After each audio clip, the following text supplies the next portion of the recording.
Assalamualaikum warahmatullahi wabarakatuh. Hai, apa kabar teman-teman semua? Insya Allah baik semua. Berjumpa kembali dengan Agung Channel di sini. Di video kali ini kita akan membahas asal-usul Daihatsu.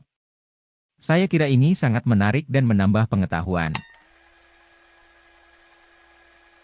Asal-usul Daihatsu dimulai pada tahun 1907 dengan didirikannya Hatsudoki Seiso Company di Osaka. Awalnya perusahaan itu hanya membuat mesin, bukan pabrik kendaraan. Ya karena di Jepang saat itu masih mendatangkan mesin-mesinnya itu dari luar negeri. Nah kemudian gara-gara mobil bikinan luar negeri membanjiri pasar Jepang, kayak Ford dan GM, bahkan dua pabrikan itu sampai membuat pabriknya di Jepang. Ford membuka pabrik di Yokohama tahun 1925 dan GM di Osaka tahun 1927. Perusahaan Hatsudoku Seiso jadi kepikiran tuh buat bikin mesin kendaraan juga, karena prospeknya cerah kan. Juga masa mobil orang Jepang kok yang bikin orang luar negeri.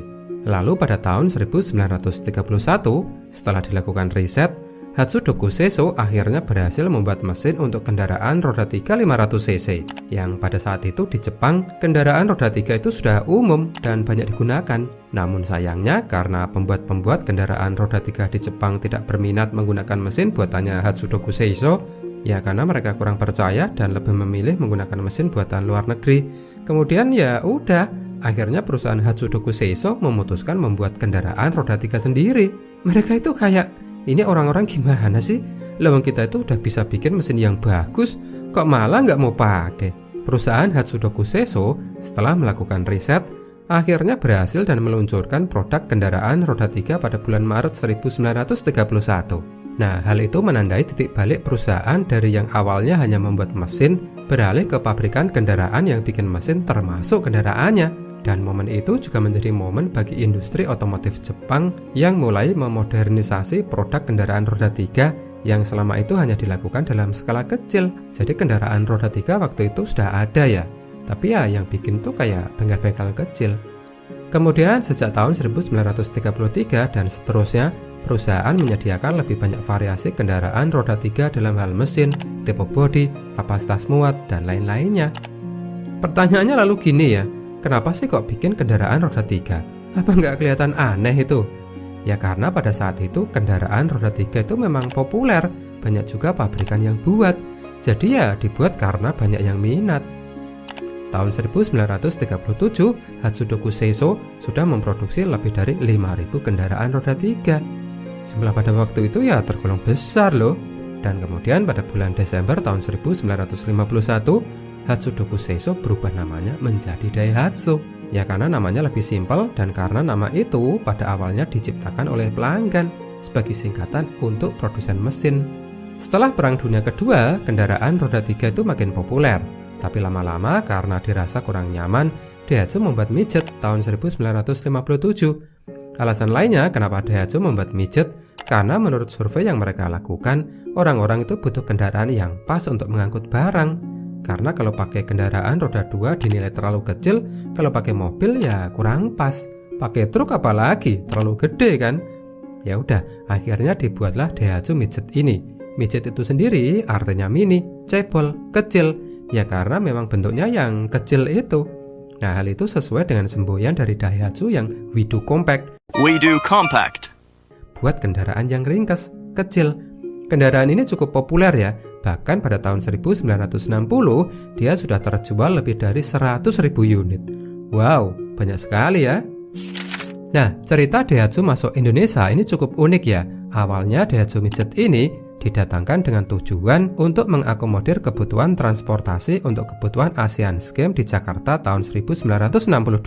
Jadi karena waktu itu mobil-mobil masih jarang yang punya, panitia menyewa mobil-mobil dari Jakarta dan kota-kota sekitar, termasuk dari Bandung, untuk menjemput dan mengantar tamu yang hendak melihat Asian Games. Tapi karena pemilik mobil saat itu masih jarang, kebutuhannya kurang, lalu dibujuklah Presiden Soekarno untuk mengimpor mobil Fiat sejumlah 400-500 untuk dijadikan taksi. Untuk supirnya nanti direkrut dari kalangan mahasiswa yang memiliki SIM dan bisa berbahasa Inggris. Tapi karena ternyata kebutuhan mobil itu masih kurang, kalau mobil kan hanya untuk orang-orang berduit ya, lalu masyarakat umumnya bagaimana? Lalu diimporlah Daihatsu midget.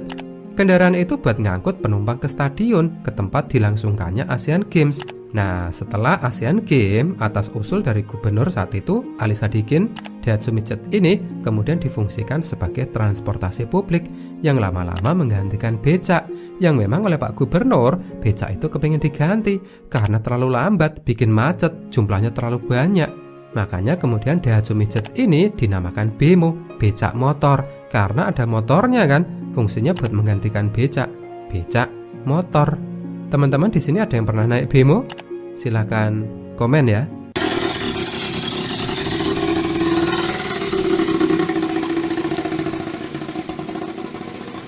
Daihatsu Midget itu sendiri bentuk aslinya itu seperti ini ya, kayak truk, bentuknya kecil, dan fungsinya itu buat ngangkut barang, bukan manusia. Tapi ya begitu ya, orang Indonesia itu kan sangat kreatif. Era Daihatsu Midget berakhir di penghujung tahun 60. Namun Daihatsu tak berhenti sampai di situ. Mereka berinovasi menghadirkan mobil kecil pertamanya, yaitu Daihatsu Velo. Mobil ini jika dilihat berbentuk kotak mirip mobil legendaris dari Inggris ya, Mini. Di tahun 70-an Daihatsu menghadirkan Ceret, dan produk Daihatsu selanjutnya terus bermunculan seperti Hijet, Taft, Mira. Seiring perkembangannya, nama Daihatsu juga semakin dikenal di Indonesia. Ada Daihatsu Espas, Taruna, Grand Max, Luxio, Xenia, dan lain-lain. Teman-teman pasti tahulah dengan produknya Daihatsu. Di sini ada yang punya Daihatsu di rumah? Silakan komen ya.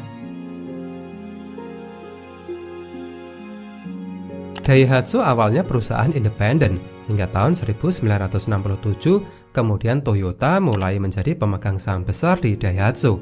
Pada tahun 1995, Toyota meningkatkan kepemilikan sahamnya di perusahaan ini dari 16,8% menjadi 33,4%. Pada tahun 1998, Toyota meningkatkan kepemilikan sahamnya di perusahaan ini menjadi 51,2%. Berarti sudah mayoritas ya. Kemudian dalam perkembangannya, pada tanggal 1 Agustus 2016, Daihatsu resmi sepenuhnya menjadi milik Toyota. Alasannya mengapa perusahaan Daihatsu mau diakuisisi? Menurut Presiden Daihatsu Soichiro Okudaira, ya untuk membuat bisnis kendaraan yang kompetitif, termasuk pengembangan produk dan produksinya. Intinya agar usaha lebih berkembang, menghindari persaingan, mengembangkan produk yang lebih baik. Pokoknya hal-hal yang tidak bisa atau kurang optimal jika dilakukan secara mandiri. Lagian kalau Daihatsu berdiri sendiri, saingannya juga berat. Selain Toyota, ada Honda, Suzuki, Mitsubishi, belum lagi produsen mobil dari Cina, belum lagi yang dari Eropa. Jadi kalau sendirian ya remuk, banyak bro. Karena dana untuk pengembangan produk itu mahalnya minta ampun. Sementara kalau untuk mau bersaing ya masih terus berinovasi kan. Jadi dana yang dibutuhkan itu besar sekali. Belum lagi distribusinya, belum lagi kegiatan marketingnya, belum lagi after salesnya. Intinya semuanya butuh sumber daya yang gede lah. Lalu kenapa kok produknya kembar? Sejak Toyota mengakuisisi 51% saham Daihatsu tahun 1998 itu, otomatis Daihatsu menjadi bagian dari Toyota Group. Lalu saat Toyota meluncurkan dua produk baru, yaitu Innova dan Avanza pada tahun 2000-an awal, Innova diproduksi di TMMIN, Toyota Motor Manufacturing Indonesia, sementara Avanza dan Xenia dipercayakan ke ADM atau ke Astra Daihatsu Motor. Nah, karena penjualan Avanza Xenia laris, yang maksudnya Avanza di sini itu adalah produk yang dibuat Daihatsu tapi dikasih logo Toyota, Toyota Motor Manufacturing pun langsung mau berinvestasi lebih untuk produk selanjutnya. Tahun 2006 dihadirkanlah model selanjutnya, Terios dan Rush, sebagai generasi penerus Daihatsu Taruna. Disusul pembuatan pabrik baru Astra Daihatsu Motor di tahun 2007 yang di sana untuk produksi Grand Max. Nah, sebagai informasi, ada produknya yang oleh Toyota itu diekspor ke Jepang dengan nama Town S, Light S, dan Luxio. Jadi yang bikin Daihatsu, tapi bentuk jadinya kemudian berlogo Toyota. Tahun 2011, investasi berlanjut dengan pembuatan pabrik baru di Karawang. Yang pabrik itu melahirkan produk Agya, Aelia, dan Kalia Sigra. Jadi ya tadi, kenapa kok kembar? Ya karena memang diproduksinya dalam satu pabrik yang sama, pabriknya Daihatsu. Lalu kenapa sih kok Toyota tidak bikin mobil murah sendiri? Ya jelas karena biayanya mahal, risetnya tuh mahal, belum lagi lamanya waktu untuk pengujian. Bikin mobil baru juga tidak lantas otomatis pasti terjual, bakal diterima pasar. Makanya untuk segmen mobil murah yang sangat diminati oleh Toyota, karena Toyota ingin sekali bermain di ranah itu ya Toyota lebih mempercayakan produksinya ke Daihatsu yang sudah berpengalaman membuat mobil murah. Jadi Daihatsu itu sudah berpengalaman untuk meracik mobil yang murah, penggunaan bahannya, teknologinya, Daihatsu sudah menguasai. Jadi Agya Ayla, Celia Sigra, Avanza Xenia, Rasterios, dan terakhir Race Rocky didesain dan dibuat di pabrik Daihatsu menggunakan mesin dan basis bodi yang sama, hanya berbeda di desain interior dan tentu saja logonya. Informasi yang barusan tak sampaikan, kalau aku salah mohon dikoreksi ya. Adapun kemudian ketika ada yang tanya, kok mobil produksi Daihatsu ditempeli logo Toyota? Ya jawabnya karena selain Daihatsu itu sudah milik Toyota, ya biar meningkatkan harga jualnya. Sesederhana itu.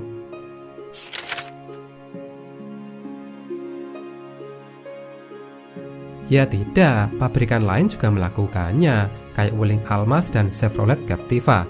Ini juga dibuat di pabrik yang sama, karena General Motors selalu pemilik merek GM memiliki saham di Wuling. Malah dengan produk yang sama, model Almas ini dijual dengan nama yang berbeda-beda untuk negara tujuan yang berbeda. Selain itu ada juga Mitsubishi Xpander dan Nissan Livina, Suzuki MPV dan Mitsubishi Maven, Suzuki Carry Futura dan Mitsubishi Colt T120SS, Suzuki R3 dengan Mazda VX-1, Chevrolet Tavera dan Isuzu Panther, Isuzu Bison dan Mitsubishi L300. Yang kembar itu banyak. Alasannya apa kok bikin produk serupa? Ya sama, selain karena memiliki saham, juga untuk menekan biaya produksi. Karena kalau bikin mobil dari baru, mahal, lama, risetnya sulit, butuh banyak tenaga buat memikirkan dan proses pembuatannya. Udah gitu nggak ada jaminan kan produk baru itu bakal diterima pasar. Meskipun begitu ya, meskipun produknya sama, harga masing-masing produk tadi ya beda. Kenapa beda? Karena tetap selain faktor merek, ada perbedaan di masing-masing detailnya. Nah, kalau teman-teman nih, pas ada rezeki dan rencana mau beli mobil kembar ini, teman-teman memilih yang mana? Yang agak mahal tapi logonya Toyota, atau Daihatsu yang lebih murah, toh barangnya juga boleh dibilang sama? Tulis di kolom komentar ya. Semoga pembahasan hal-hal yang menarik ini bisa bermanfaat dan menjadi referensi buat teman-teman YouTuber sekalian. Jangan lupa silakan klik subscribe channel ini, berikan komentar konstruktif